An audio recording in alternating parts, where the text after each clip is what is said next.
പിതാവിന്റെയും പുത്രന്റെയും പരിശുദ്ധാത്മാവിന്റെയും നാമത്തിൽ ആമേൻ. എൻ്റെ പ്രിയപ്പെട്ടവരെ, ഇന്ന് ജൂലൈ 30 വ്യാഴാഴ്ച. അമ്മേ പരിശുദ്ധ അമ്മേ, അമ്മേ പരിശുദ്ധമേ, ദൈവമാതാവേ, കൃപാസനത്തിലൂടെ ഞങ്ങളുടെ ദേശത്തിനും അമ്മ മധ്യസ്ഥം തേടി തന്ന എല്ലാ അനുഗ്രഹങ്ങൾക്കും കൃപകൾക്കും ഞങ്ങളിപ്പോൾ ഹൃദയം നിറഞ്ഞ നന്ദി പറയുന്നു. അമ്മേ പരിശുദ്ധമേ, ദൈവമാതാവേ, 2004 ഡിസംബർ 7 ഉച്ചകഴിഞ്ഞ് 2:30 കൃപാസനത്തിൽ സംഭവിച്ച അമ്മയുടെ പ്രത്യക്ഷപ്പെടലിനെ കുറിച്ച് തിരുസഭയ്ക്ക് സമർപ്പിച്ചിരിക്കുന്ന പഠനരേഖകളുടെ സഭാത്മകമായ പഠനം ആരംഭിക്കുവാൻ ഞങ്ങൾ പ്രാർത്ഥിക്കുന്നു.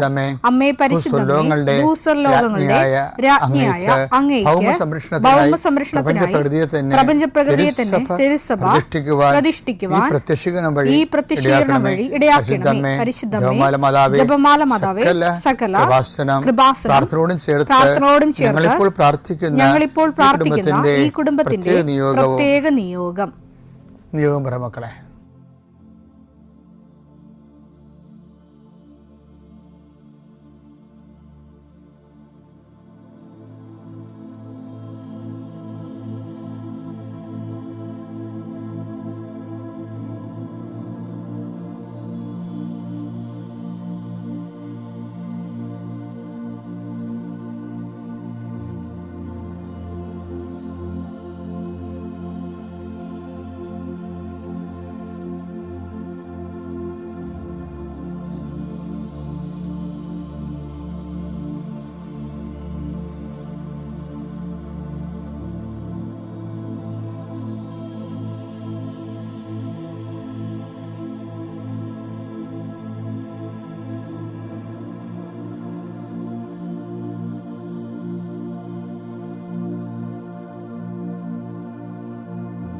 അമ്മയുടെ പ്രത്യക്ഷീകരണത്തിന്റെ ഈ അനുഗ്രഹവേളയിൽ ഞങ്ങൾക്ക് സാധിച്ചു തരുവാൻ കനിയണമേ.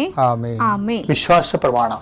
സർവശക്തനായ പിതാവും ആകാശത്തിന്റെയും ഭൂമിയുടെയും സൃഷ്ടാവുമായ ദൈവത്തിൽ ഞാൻ വിശ്വസിക്കുന്നു. അവിടുത്തെ ഏകപുത്രനും ഞങ്ങളുടെ കർത്താവുമായ ഈശോമിശിഹായിലും ഞാൻ വിശ്വസിക്കുന്നു. ഈ പുത്രൻ പരിശുദ്ധാത്മാവിനാൽ ഗർഭസ്ഥനായി കന്യകാമറിയത്തിൽ നിന്ന് പിറന്ന് പൊന്തിയോസ് പീലാത്തോസിന്റെ കാലത്ത് പീഡകൾ സഹിച്ച് കുരിശിൽ തറയ്ക്കപ്പെട്ട് മരിച്ച് അടക്കപ്പെട്ട് പാതാളങ്ങളിൽ ഇറങ്ങി മരിച്ചവരുടെ ഇടയിൽ നിന്ന് 3-ാം നാൾ ഉയർത്ത് സ്വർഗത്തിലേക്ക് എഴുന്നള്ളി സർവശക്തിയുള്ള പിതാവായ ദൈവത്തിന്റെ വലതുഭാഗത്തിരിക്കുന്നു. അവിടെ നിന്ന് ജീവിക്കുന്നവരെയും മരിച്ചവരെയും വിധിക്കുവാൻ വരുമെന്നും ഞാൻ വിശ്വസിക്കുന്നു. പരിശുദ്ധാത്മാവിലും ഞാൻ വിശ്വസിക്കുന്നു. വിശുദ്ധ കത്തോലിക്കാ സഭയിലും പുണ്യവാന്മാരുടെ ഐക്യത്തിലും പാപങ്ങളുടെ മോചനത്തിലും ശരീരത്തിന്റെ ഉയർപ്പിലും നിത്യമായ ജീവിതത്തിലും ഞാൻ വിശ്വസിക്കുന്നു. ആമേൻ. സുഖസ്ഥനായ ഞങ്ങളുടെ പിതാവേ, അങ്ങയുടെ നാമം പൂജിതമാകണമേ. അങ്ങയുടെ രാജ്യം വരണമേ. അങ്ങയുടെ തിരുമനസ് സ്വർഗത്തിലെ പോലെ ഭൂമിയിലും ആകണമേ. അന്നു വേണ്ടുന്ന ആഹാരം ഇന്ന് ഞങ്ങൾക്ക് തരണമേ.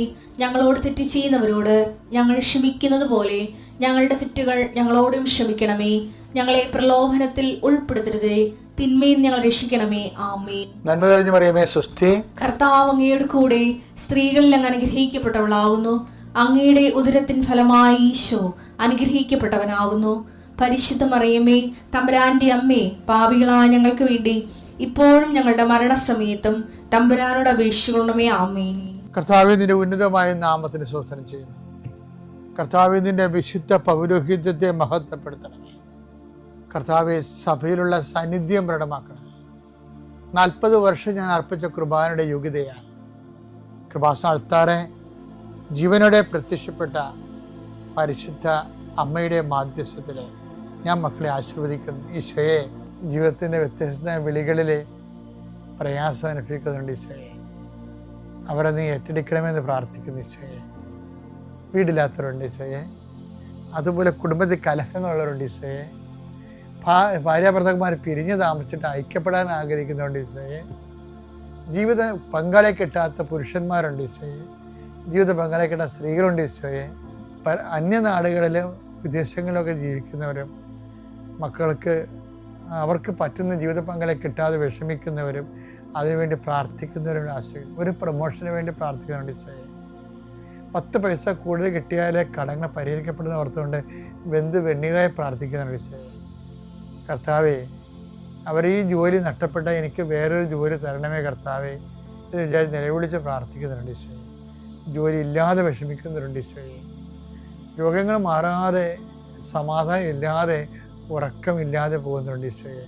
കടകമ്പോളങ്ങളും കന്നുകാലികളെയും വളർത്തി ജീവിക്കുന്ന കുഞ്ഞു വരുമാനക്കാരുണ്ട് ഈശോയെ. അവരെല്ലാം നീ ആശീർവദിക്കുന്നത് പ്രാർത്ഥിക്കുന്നു.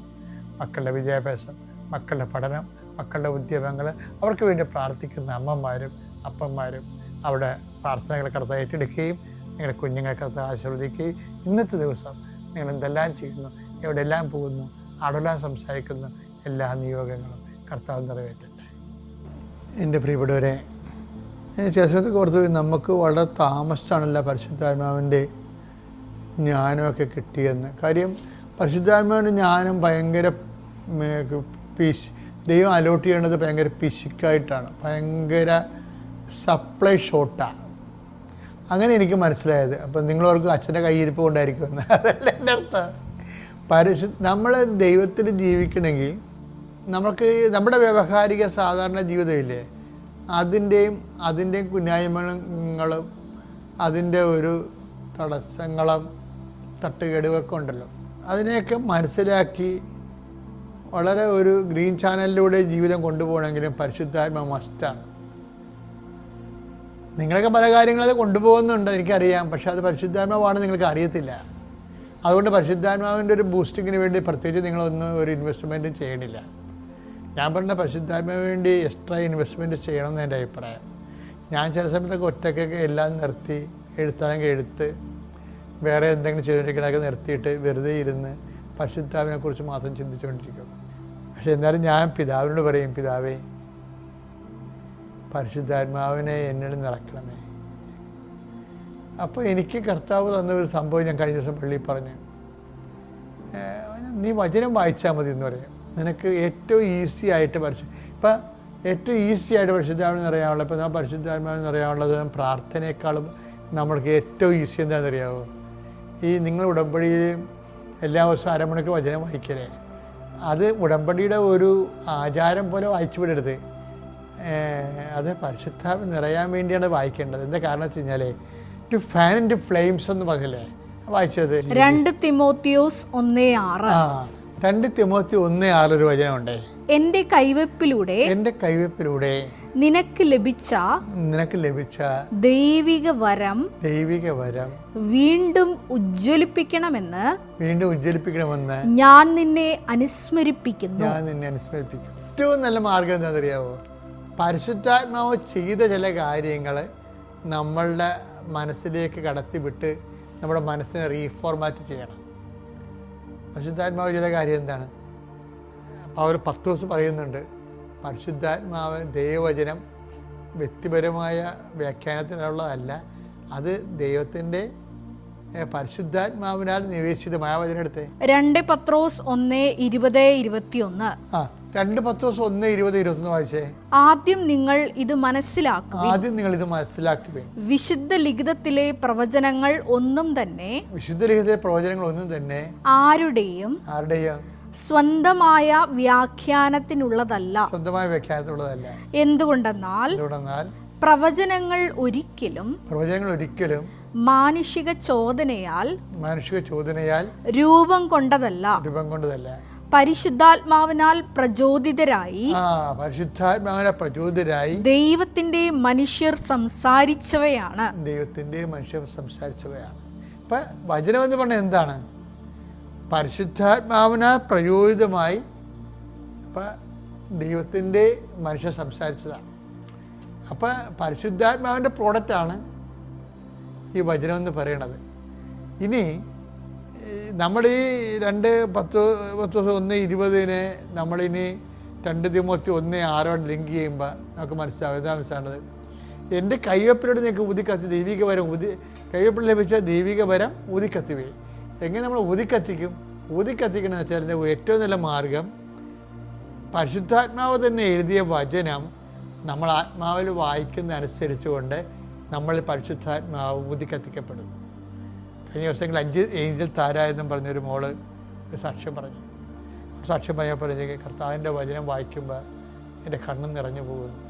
എന്താ കാര്യം? കണ്ണീരിൻ്റെ വരവെന്നും പറഞ്ഞൊരു വചനമുണ്ട്. രോഗശാന്തി വരം പോലൊരു വരവാണത്, കണ്ണീരിൻ്റെ വരം. കർത്താവ് ഇടയ്ക്കിടയ്ക്ക്, ഇപ്പോൾ ബൈബിളിലെ ഏറ്റവും ചെറിയ വചനമുണ്ടല്ലോ, ദെൻ ജീസസ് വെപ്റ്റ്, അപ്പോൾ കർത്താവ് അവൻ കരഞ്ഞു എന്ന് പറയും. സാർ അത് എന്താ കരഞ്ഞു വെച്ച് കഴിഞ്ഞാൽ,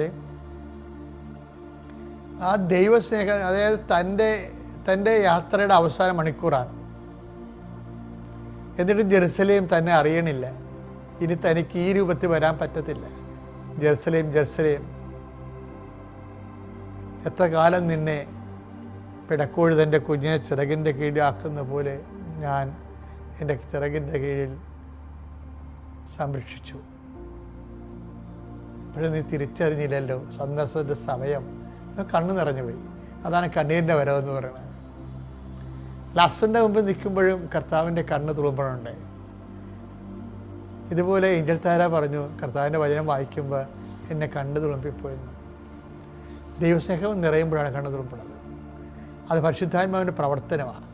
അപ്പം നിങ്ങൾക്ക് പരിശുദ്ധാത്മാവ് അല്പം കുറവാണെന്ന് അതിൻ്റെ പവർഫുൾ അല്ലെന്ന് തോന്നിയാൽ ഏറ്റവും എളുപ്പമാർഗ്ഗമെന്ന് പറയുന്നത് പരിശുദ്ധാത്മാവിൻ്റെ പാട്ടുപാടുകയല്ല, കർത്താവ് പരിശുദ്ധാത്മാവ് എഴുതിയ വചനം എടുത്ത് ഭക്തിപൂർവ്വം കുറേ നേരം വായിക്കണം. അതാണ് ഉടമ്പടിയിൽ വചനം വായന പൊരുൾ. പ്രൈസലാണ്.